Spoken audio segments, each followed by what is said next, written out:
नमस्कार। SL chart channel में आपका हार्दिक स्वागत है। अभिनंदन। पहले आपने शिक्षावस्था के अंतर्गत संवेगात्मक विकास पढ़ा था, उसके अंतर्गत ही आज हम मैकडूगल के बारे में पढ़ेंगे, मूल प्रवृत्ति सिद्धांत को। तो हमने जो पढ़ा उसके आगे वाले सेशन की शुरुआत करते हैं। देखिए, आज हम मैकडूगल के बारे में अध्ययन करेंगे। मूल प्रवृत्ति का सिद्धांत। मूल प्रवृत्ति का सिद्धांत। यह सिद्धांत 1908 में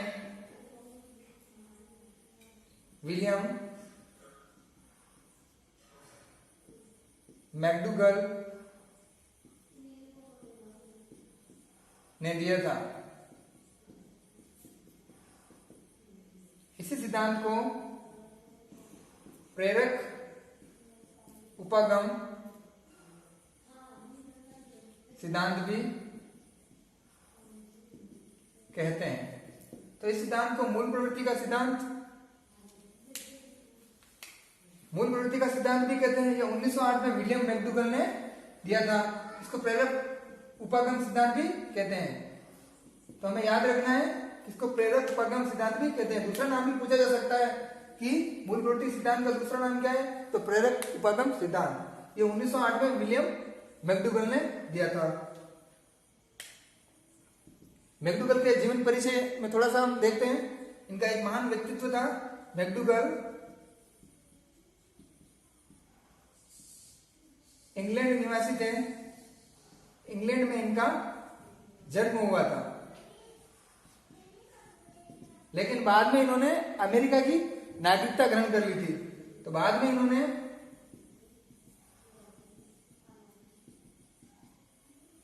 अमेरिका की नागरिकता ले ली थी। तो यह अमेरिकी मनोवैज्ञानिक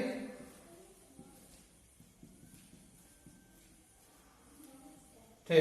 तो मैकडूगल ने सर्वप्रथम 1908 में मूल प्रवृत्ति का सिद्धांत दिया। इसको प्रेरक उपागम सिद्धांत भी कहते हैं। मैकडूगल इंग्लैंड में इनका जन्म हुआ था, लेकिन बाद में इन्होंने अमेरिका में अपनी नागरिकता ले ली और ये अमेरिकी मनोवैज्ञानिक कहलाए थे। देखिए, उन्होंने कुछ महत्वपूर्ण पुस्तकें भी लिखी। उनके नाम पुस्तकें देखें।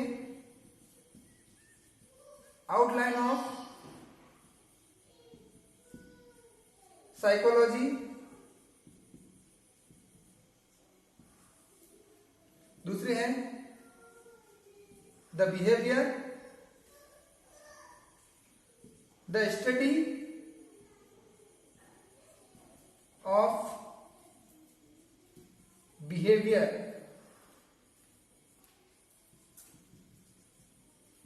The study of behaviour, outline of psychology. एक पुस्तक का नाम है mind and personality. Mind and personality.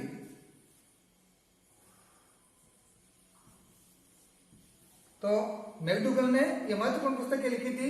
Outline of psychology, study of behaviour और माइंड एंड पर्सनालिटी। तो ये तीनों पुस्तकें बहुत ही महत्वपूर्ण पुस्तकें थी। यह महत्वपूर्ण पुस्तक थी। इसके बाद स्टडी ऑफ बिहेवियर और माइंड एंड पर्सनालिटी, ये तीनों पुस्तकें उन्होंने लिखी थी। देखिए आगे।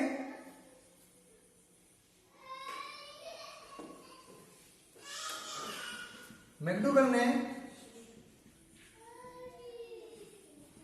सर्वप्रथम अपनी पुस्तक में व्यवहार शब्द का प्रयोग किया था। तो सर्वप्रथम व्यवहार शब्द पूछा जा सकता है कि सर्वप्रथम व्यवहार शब्द का प्रयोग किसने किया, तो हमें आंसर बताना है मैकडूगल। ये बहुत ही महत्वपूर्ण है कि व्यवहार शब्द का प्रयोग सर्वप्रथम किसने किया था, तो मैकडूगल महोदय ने किया था।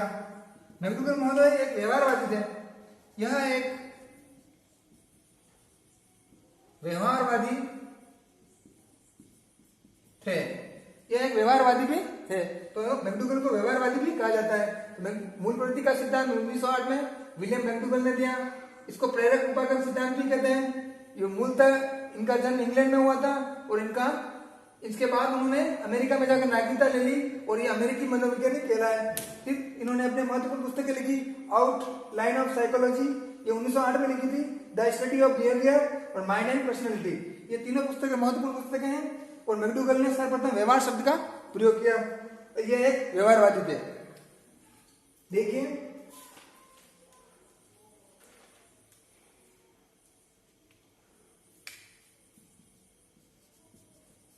मैकडूगल ने 1908 में अपनी पुस्तक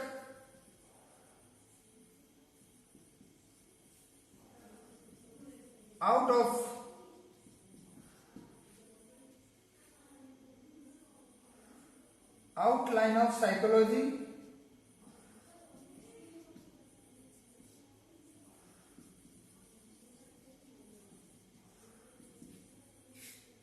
में चेतना शब्द को एक बुरा शब्द बताया था। तो हमें याद रखना है कि सर्वप्रथम मैकडूगल ने अपनी पुस्तक आउटलाइन ऑफ साइकोलॉजी में चेतना शब्द को बुरा बताया था। यानी मैकडूगल ने चेतना के विज्ञान का एक विरोध किया था कि चेतना एक बुरा शब्द है और अपनी पुस्तक में यह बताया था। तो सर्वप्रथम चेतना के बारे में बुरा शब्द कहने वाले मैकडूगल ही थे। आगे देखिए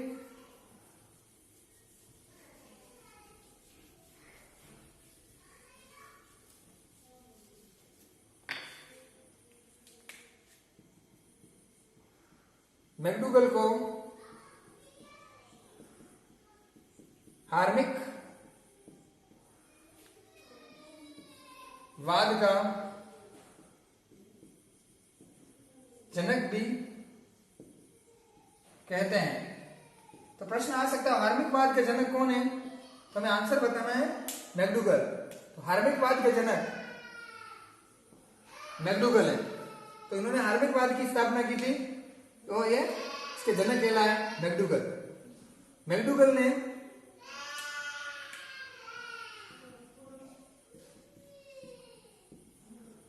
अपनी पुस्तक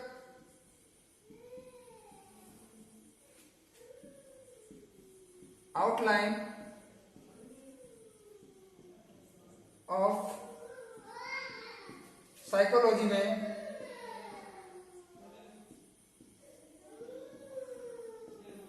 आउटलाइन ऑफ साइकोलॉजी में 14 मूल प्रवृत्ति व 14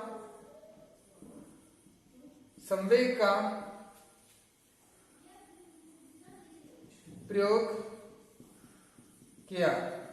यानी मैकडूगल के अनुसार अपनी पुस्तक में लिखा उन्होंने कि 14 मूल प्रवृत्तियां होती हैं और 14 ही संवेग होते हैं। मैकडूगल के अनुसार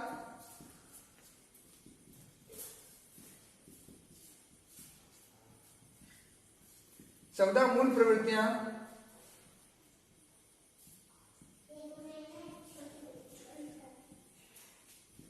से प्रत्येक एक संवेग जुड़ा रहता है। तो मैकडूगल कहते हैं कि व्यक्ति में 14 मूल प्रवृत्तियां पाई जाती हैं और प्रत्येक मूल प्रवृत्ति से एक एक संवेग जुड़ा रहता है। तो देखते हैं उन्होंने कौन कौन से संवेग और मूल प्रवृत्ति बताई, तो हम उनका अध्ययन करेंगे। बहुत ही महत्वपूर्ण है, यहाँ से प्रश्न बनेगा। हमें ध्यान रखना है, इन मूल प्रवृत्तियों को ध्यान रखना है, कौन सी मूल प्रवृत्ति है और कौन सा संवेग होता है। तो देखिए मूल प्रवृत्ति और एक तरफ लिखेंगे संवेग। पहला है भोजन। तो भोजन से भूख संवेग होता है। दूसरा देखिए पलायन। पलायन एक मूल प्रवृत्ति है और पलायन से भय नामक संवेग होगा। मूल प्रवृत्ति भोजन, भोजन से भूख और पलायन से संवेग। तीसरी देखिए युयुत्सा। युयुत्सा, इससे उत्पन्न होता है क्रोध, यानी क्रोध नामक संवेग उत्पन्न होगा। फिर है संतान कामना, संतान कामना नामक मूल प्रवृत्ति से वात्सल्य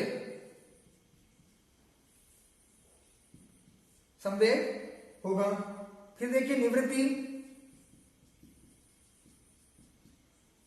निवृत्ति से घृणा, घृणा नामक संवेग होगा। छठा देखिए काम, काम से होगा कामुकता, कामुकता नामक संवेग होगा। फिर देखिए जिज्ञासा,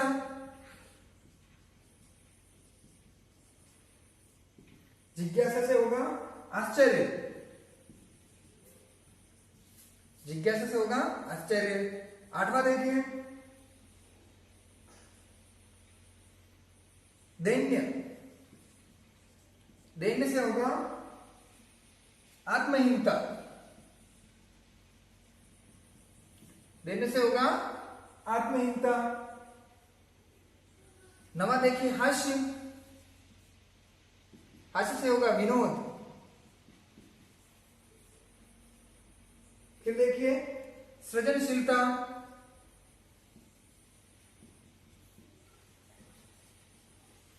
सृजनशीलता से होगा कृति भाव। 11वां देखिए संग्रहण, संग्रहण से होगा स्वामित्व, स्वामित्व। फिर देखिए आत्मगौरव, आत्मगौरव से आत्माभिमान।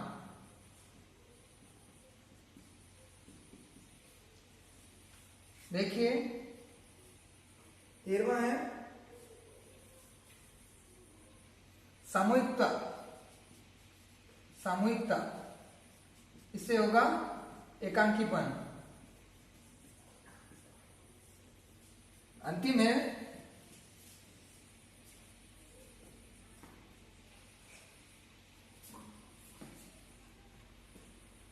शरणागति, से होगा करुणा। तो ये 14 प्रकार की मूल प्रवृत्ति बताई हैं। देखिए मूल प्रवृत्ति और संवेग, भोजन नामक संवेग से, सॉरी मूल प्रवृत्ति, भोजन मूल प्रवृत्ति है और उससे भूख नामक संवेग उत्पन्न होता है। तो जब व्यक्ति को भूख लगती है तो उसको भोजन की आवश्यकता होती है, तो भोजन एक मूल प्रवृत्ति है और भूख एक संवेग है। फिर देखिए पलायन, जब व्यक्ति पलायन करता है, मूल प्रवृत्ति पलायन होगी तो भय नामक संवेग उत्पन्न होगा। जैसे ही व्यक्ति डर जाता है तो वहां से भाग जाता है, या भय लगता है तो वहां से भागता है, तो वहां भय नामक संवेग विकसित होगा।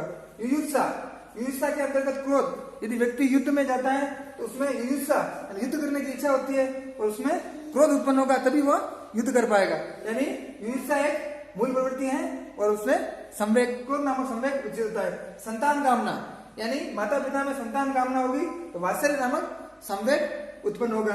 निवृत्ति, निवृत्ति यानी निवृत्ति से घृणा, जैसे किसी व्यक्ति कहीं से जा रहा है और गंदा स्थान मिल गया तो वहां से वो जल्दी से भागने की कोशिश करेगा, यानी निवृत्ति चाहता है। निवृत्ति का मतलब होता है घृणा, यानी उस वस्तु से वो व्यक्ति घृणा करेगा और दूर भागेगा। तो निवृत्ति से कौन सा संवेग विकसित होगा? घृणा संवेग। फिर है काम, काम व्यक्ति में कामुकता नामक संवेग विकसित होता है, यानी व्यक्ति में जब काम भावना होगी तो उनमें कामुकता संवेग विकसित होगा। फिर देखिए जिज्ञासा, जिज्ञासा से आश्चर्य नामक संवेग उत्पन्न होता है, यानी व्यक्ति जब किसी चीज को देखता है उसके अंतर्गत जिज्ञासा उत्पन्न होती है, और जिज्ञासा उत्पन्न होती है उसमें आश्चर्य नामक संवेग विकसित होता है। फिर देखिए दैन्य, दैन्य से आत्महीनता, यानी कुछ व्यक्तियों में दैन्य होता है तो उनमें आत्महीनता नामक संवेग विकसित होता है। हास्य, हास्य यानी विनोद, हास्य यानी हंसी, हास्य यानी हंसना, यानी हंसने से विनोद नामक संवेग विकसित होता है, यानी हास्य से विनोद नामक संवेग जुड़ा होता है। सृजनशीलता से प्रतिभाव, सृजनशीलता का मतलब होता है कुछ नवीन, मौलिक करना, नवीन करना, उसमें प्रतिभाव यानी कुछ नया निर्माण करने का जिज्ञासा होती है, यानी सृजनशीलता से व्यक्ति में प्रतिभाव विकसित होता है, संवेग विकसित होता है। फिर देखिए संग्रहण, संग्रहण से स्वामित्व की भावना होती है। संग्रहण जैसे बालक छोटा होता है तो कुछ चीजों का संग्रहण करता है और वो कहता है कि ये मेरा ही है, यानी उसमें स्वामित्व नामक संवेग विकसित हो जाता है, यानी वो चाहता है कि सब मेरा ही है। व्यक्ति स्वामित्व चाहता है, अपने रुपए पैसे जमीन जायदाद इकट्ठा करता है और उसका वो स्वामित्व चाहता है, यानी इसे इकट्ठा करने के बाद उसको संग्रहण करने के बाद स्वामित्व नामक संवेग विकसित होगा। फिर होता है आत्मगौरव। आत्मगौरव से आत्म अभिमान, यानी व्यक्ति कुछ अच्छा करता है, अपने आप में आत्मगौरव महसूस करता है और उसमें आत्म अभिमान की भावना विकसित होती है, वह संवेग होता है। फिर होता है सामूहिकता। सामूहिकता में मूल प्रवृत्ति है, उसमें एकांकीपन नामक संवेग विकसित होता है, यानी व्यक्ति एकांकीपन में रहेगा तो वो अकेला रहेगा, बाद में वो समूह में रहने की इच्छा करेगा, यानी सामूहिकता से एकांकीपन की तरफ जाएगा। फिर होता है शरणागति। शरणागति में करुणा नामक संवेग होता है, व्यक्ति शरणागति में जाएगा तो फिर उसके बाद वो करुणा नामक संवेग विकसित होता है। तो हमें ये ध्यान रखना है, ये महत्वपूर्ण 14 मूल प्रवृत्तियां और 14 ही संवेग है, तो हमें इसकी जानकारी रहनी चाहिए। तो इसे इसमें महत्वपूर्ण है वो याद रखना है। भोजन कई बार पूछा जा चुका है कि भोजन से कौन सा संवेग, तो भूख, ये बहुत महत्वपूर्ण है। पलायन भी पूछा जा चुका है तो बहुत ही महत्वपूर्ण है, हमें इसको याद रखना है। एक निवृत्ति और घृणा वाला, ये आप इस पर थोड़ा सा ध्यान रखें। जिज्ञासा और आश्चर्य वाला भी ध्यान रखें, और सृजनशीलता वाला, ये बहुत ही महत्वपूर्ण है। ठीक, तो इन पर आप थोड़ा सी अधिक ध्यान रखें। ठीक है, आगे देखेंगे हम संवेगों की विशेषताएं। तो इस प्रकार मैकडूगल ने 14 मूल प्रवृत्तियां और 14 ही संवेग बताए हैं। देखिए, फ्रायड महोदय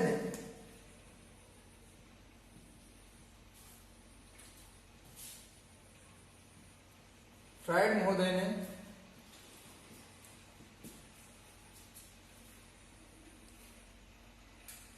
दो प्रकार की मूल प्रवृत्ति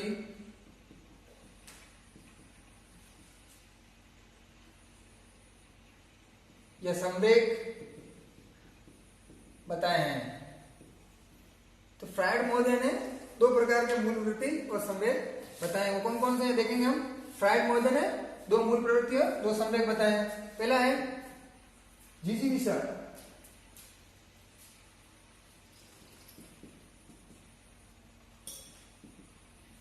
पहला है उन्होंने बताया जिजीविषा, दूसरा है मुमूर्षा। जिजीविषा का होता है जीने की इच्छा,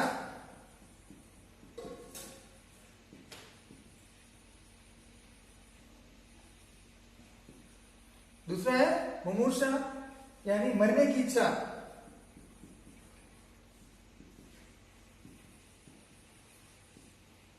इरोथोडोथेंटोस, इन दोनों को इंग्लिश में कहते हैं जिजीविषा और मुमूर्षा। इरोस और थेंटोस, इरोस थेंटोस, ये दोनों फ्रायड महोदय ने बताया। बहुत ही इंपॉर्टेंट है, ध्यान रखना, यहां से पूछा जा सकता है कि जिजीविषा और मुमूर्षा 2 मूल प्रवृत्ति संवेग किसने बताया, तो फ्रायड महोदय ने बताया। जिजीविषा को इरोस भी कहते हैं और मुमूर्षा को थेंटोस भी कहते हैं।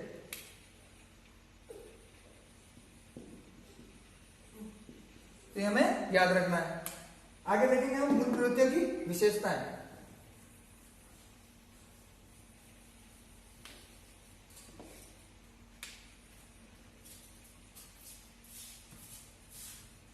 संवेगों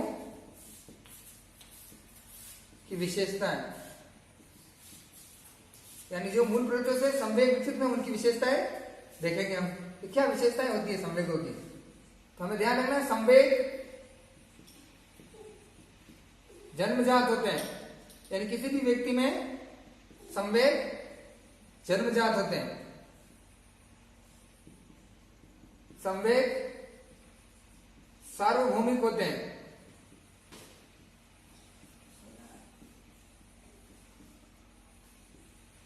संवेग उत्पन्न होने पर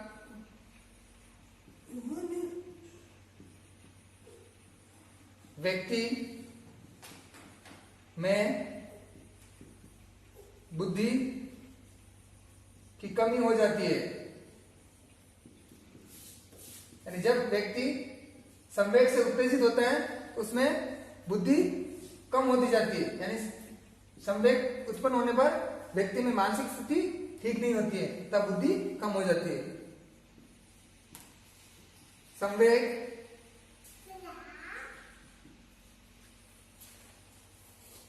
अचानक उत्पन्न होते हैं। तो किसी भी व्यक्ति में संवेग अचानक उत्पन्न हो जाते हैं। जैसे कि व्यक्ति कहीं जा रहा है और रास्ते में किसी ने कुछ बात कह दी है तो एकदम वो व्यक्ति क्रोधित हो जाएगा, यानी उसमें क्रोध नामक संवेग विकसित हो जाएगा। तो संवेग अचानक ही विकसित हो जाते हैं। संवेग दो प्रकार के होते हैं।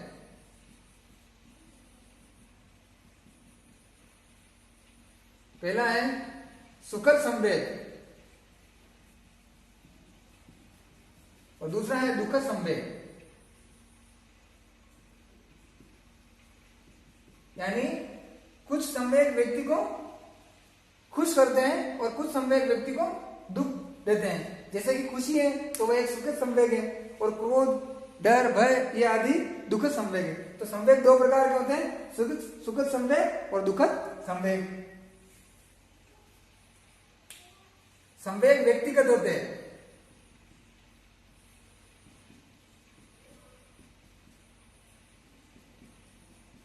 यानी संवेग व्यक्तिगत होते हैं। प्रत्येक व्यक्ति में संवेगों की दर भी अलग अलग होती है और व्यक्तिगत होते हैं संवेग। प्रत्येक व्यक्ति में संवेग की दर अलग अलग होती है। तो हमें ध्यान रखना है कि संवेग की दर अलग अलग होती है और संवेग व्यक्तिगत होते हैं। यानी किसी व्यक्ति को क्रोध कम आता है तो किसी को क्रोध ज्यादा आएगा, कोई ज्यादा डरता है तो कोई कम डरता है। यानी व्यक्तिगत होते हैं संवेग और दर इनकी कम ज्यादा होती है।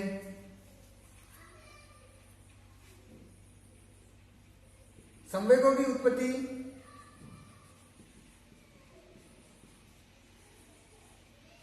मूल प्रवृत्ति से होती है। तो संवेगों की उत्पत्ति मूल प्रवृत्तियों से हमें ध्यान रखना है। तो संवेग जन्मजात होते हैं, संवेग सार्वभौमिक होते हैं। संवेग उत्पन्न होने पर व्यक्ति की बुद्धि कम हो जाती है।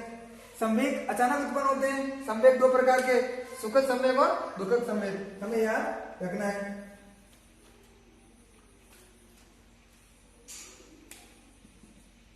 संवेगों की प्रवृत्ति हस्तांतरित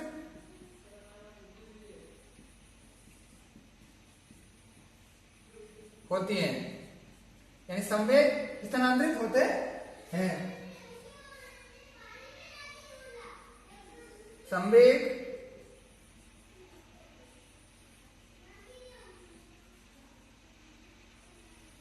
संवेग मनुष्य के अचेतन मन का भाग होते हैं। यानी संवेग का उत्पन्न मनुष्य के अचेतन मन में से होता है। संवेगों का प्रबंधन सांवेगिक बुद्धि द्वारा होता है। यानी संवेगों का प्रबंधन सांवेगिक बुद्धि द्वारा होता है। संवेगों का निरंतर और प्रबंधन सांवेगिक बुद्धि द्वारा होता है। यानी व्यक्ति में 80% माना जाता है कि सांवेगिक बुद्धि द्वारा ही उसका प्रबंधन होता है संवेगों का, और 20% बुद्धि का ही प्रयोग करता है व्यक्ति। यानी सफलता के लिए व्यक्ति में सर्वाधिक सांवेगिक बुद्धि का होना आवश्यक है। यानी उससे व्यक्ति अपनी सफलता पा सकता है। और शरीर पर नियंत्रण करना और सांवेगिक क्रियाओं पर नियंत्रण करना सांवेगिक बुद्धि का ही एक काम है। आगे देखिए,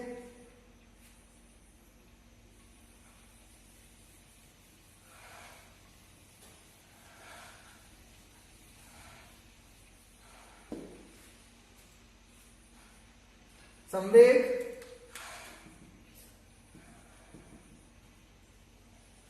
दैहिक होते हैं। यानी संवेग शरीर से उत्पन्न होते हैं दैहिक होते हैं।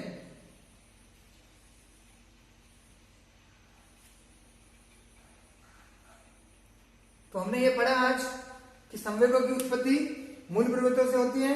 मैक्डूगल ने 14 प्रकार के मूल प्रवृत्तियां और 14 संवेग बताए। अपनी आउटलाइन ऑफ साइकोलॉजी में 1908 में जो पुस्तक लिखी उन्होंने 14 मूल प्रवृत्तियां और 14 संवेगों के बारे में बताया, जो हमने आज अध्ययन किया तथा संवेगों की विशेषताएं हमने पढ़ी कि संवेग जन्मजात होते हैं, संवेगों को नियंत्रण सांवेगिक बुद्धि द्वारा किया जाता है, संवेग दैहिक होते हैं, संवेग जन्मजात होते हैं, संवेग अचेतन मन का भाग होते हैं, संवेग मूल प्रवृत्तियों से जुड़े होते हैं, संवेग हस्तांतरित होते हैं और इनकी प्रकृति ऐसी होती है, व्यक्ति संवेगिक अवस्था में उत्तेजित होता है। तो हमने आज संवेग के बारे में पढ़ा और यह संवेगिक और मूल प्रवृत्ति सिद्धांत के बारे में पढ़ा। तो आज इतना ही। धन्यवाद दोस्तों। जय हिंद।